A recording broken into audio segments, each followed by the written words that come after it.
with another prime minister, the cold and Calvinistic Morarji Desai, who took over briefly from Indira Gandhi in 1977. In one of his first acts as Prime Minister, Morarji Desai deposed Jay as chairman of Air India. Jay had founded the company, had been its chairman since 1932, had made it into a world-class airline, and yet he had to learn that he had been sacked from the morning newspapers. The world reacted to the news with disbelief. To his employees, it was a personal loss. For Jay, the experience was traumatic. He is known to have wept with dismay.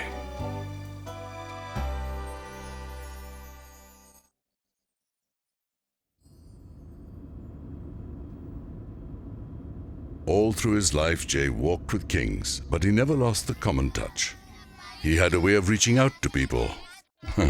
Even the street children near his office became his friends. He sent many of them to school, gave them clothes and toys.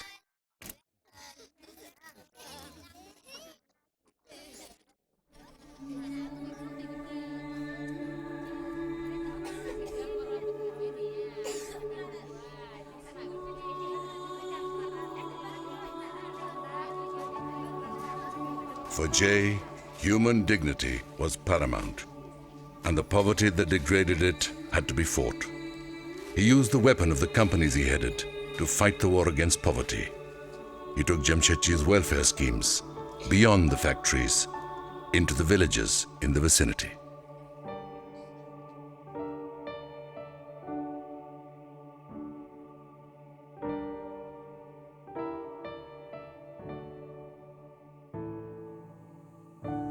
During Jay's 52 years as chairman, Tata's expanded unbelievably. They entered areas as diverse as trucks and locomotives, chemicals and tea production, hotels and software development. But the growth was never at the cost of the core values first established by Jamshedji. As Jay put it, if our philosophy was like that of some other companies, which do not stop at any means to attain their ends, we would have been twice as big as we are today. But he added, we would not want it any other way. Under Jay, 80% of the profits of the parent company, Tata Sons, went to the Tata charitable trusts. These trusts in turn started vital institutions, the first of their kind in many different fields, enriching minds, adding to the quality of life.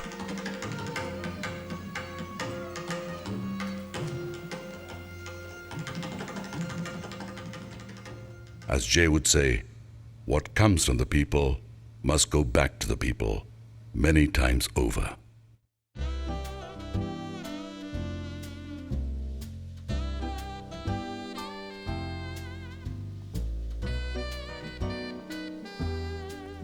On the 15th of October 1982, Jay climbed into the cockpit of a Leopard moth in Karachi. He was 78 years old, and 3 weeks earlier, he'd suffered a heart attack. But it was Air India's 50th anniversary, and he was determined to reenact his historic maiden flight. A crowd of dignitaries waited for him here in Bombay. He flew in low, but he didn't land. He circled the field and touched down at 4 p.m. Jay was always punctual. If he'd landed any sooner, he would have been 5 minutes early.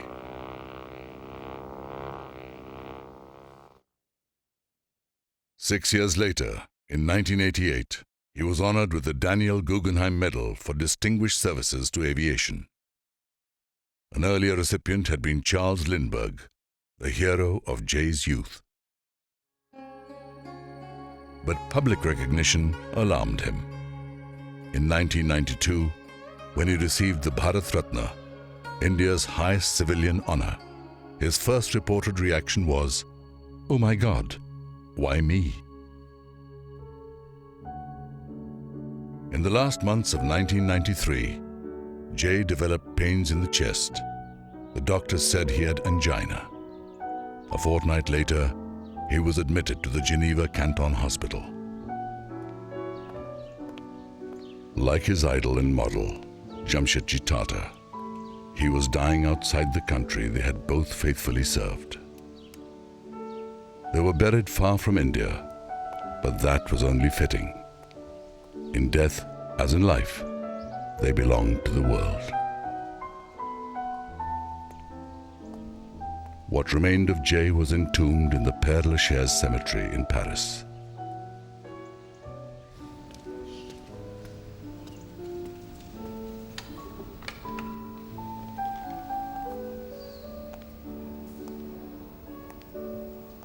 The chapel was redolent with bouquets of seasonal flowers, massed in tribute.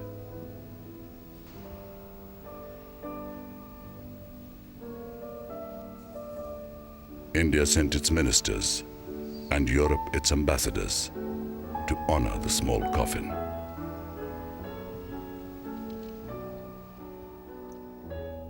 The damp, chilly air was alive with the names of the illustrious dead who kept him company all around.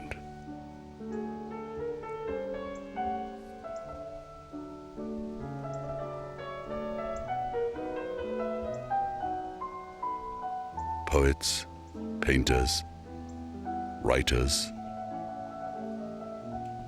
also his beloved composer, Chopin.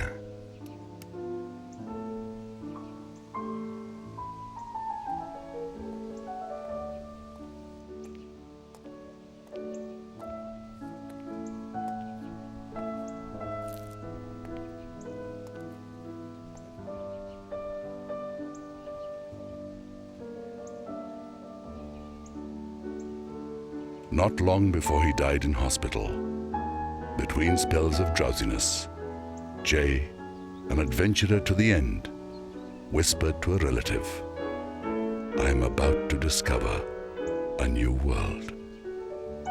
Then he turned over and went back to sleep.